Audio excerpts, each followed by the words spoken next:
It's been 93 days since these cards were last in my possession, but I finally have them back in my hands, and we have a 14 card submission from PSA. The stuff in here is a majority of my personal collection stuff, and this was actually a vintage in-person autograph dual grade submission, so we're gonna get right into it without further ado. Starting off, the bummer of the lot was this one right here. This was probably the biggest card I sent to PSA. It is the Cesar Tovar rookie card. It is dual signed by Sandy Valdospino right there and Cesar Tovar right there.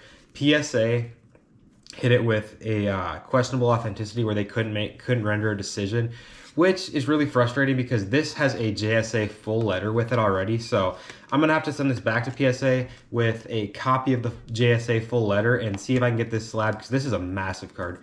This is a Pop 1 in the PSA population report, and I would bet that this is close to a $1,000 card if I can get this thing slabbed. So that's gonna be going back to PSA. I have zeroed out in my mind that this is fake. This is 100% authentic. Got it from a huge Twins collector, and this one will be slabbed. Just gonna take a little extra time.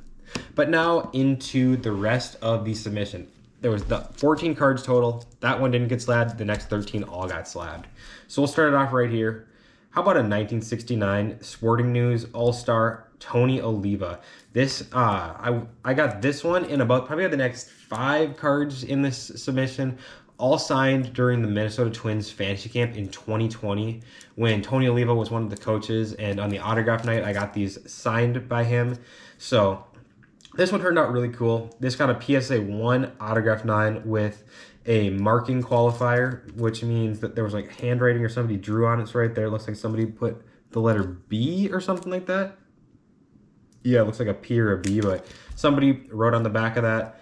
Either way, really cool card. Love to get these vintage cards slabbed and just protected for the rest of time pretty much.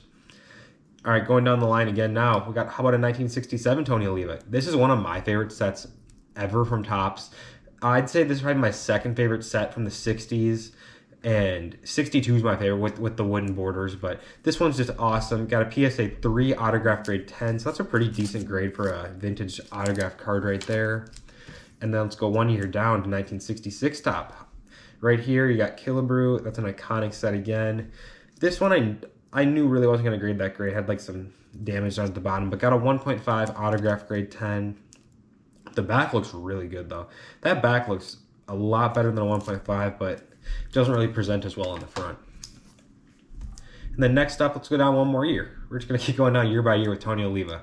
How about a 65 Rookie Cup PSA 3 autograph 10? This is a big card. And a little known fact about this card, it's a, in quote, air card, but not really. But if you read the cup, it says Rookil, R-O-O-K-I-L. And I don't know if there was something wrong with the manufacturing, but every single Tony Oliva rookie card says that it doesn't have the complete E. So just a little fun fact right there. But this one turned out great. This has great eye appeal. It's just off-centered a little bit. And again, the back on this one looks really good. Just a little stain on the bottom.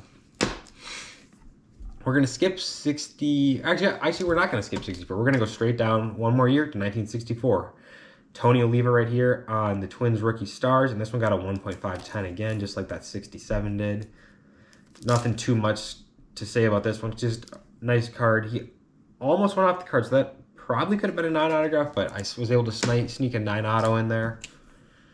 Or was that a 10? Yeah, that was a 10 autograph. Sorry about that. And then next up, 65 Topps.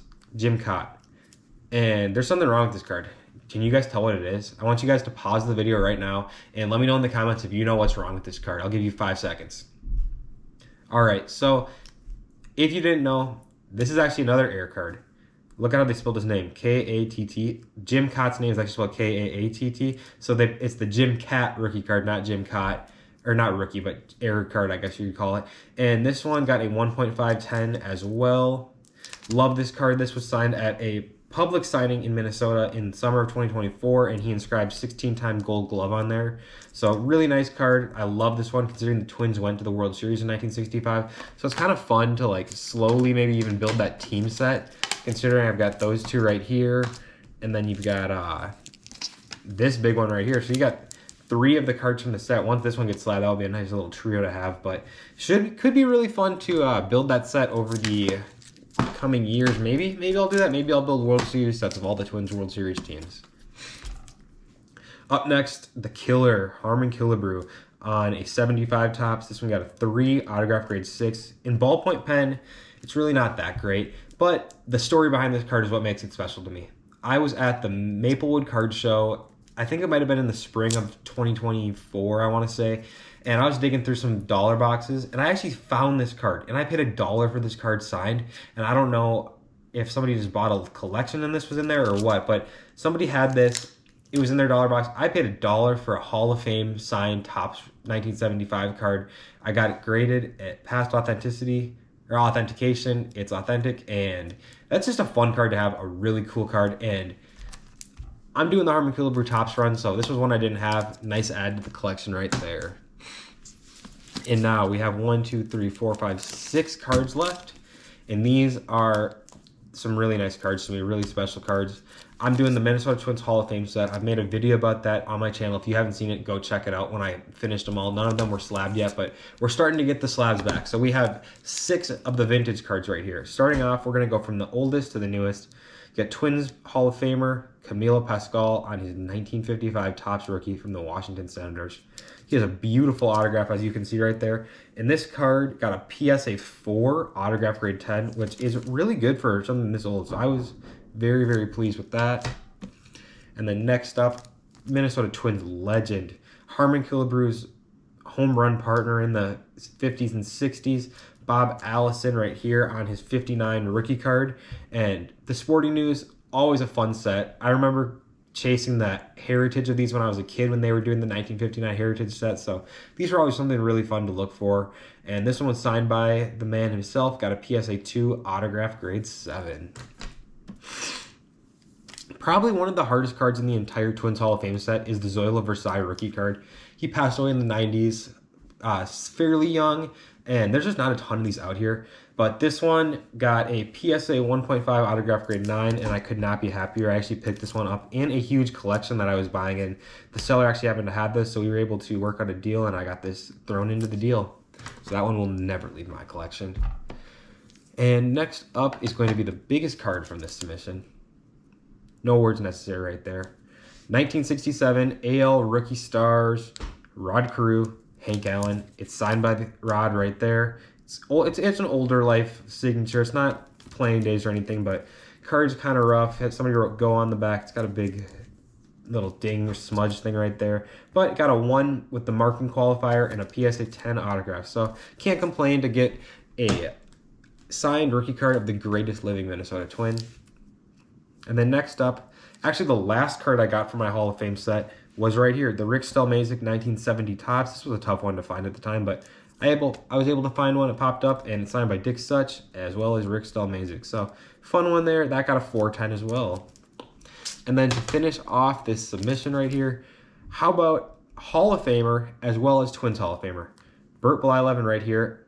PSA 2 for the card, which I think this thing graded higher than I was expecting. This thing is beat to just the ground. Look at that thing. Its corners are bent. Everything's destroyed. But got a PSA 2 autograph grade 9. There's just a little skipping in the bottom part of his B, but we'll take it. And this one I sent to Bert's Foundation with a $20 donation to get signed. So really happy to get that signed. And overall, a very good PSA submission. No real complaints outside of PSA saying that the Cesar Tovar had some questionable authenticity that they couldn't render a decision on, but this one will be going back to PSA with the letter from JSA, and we're going to see how that changes their mind.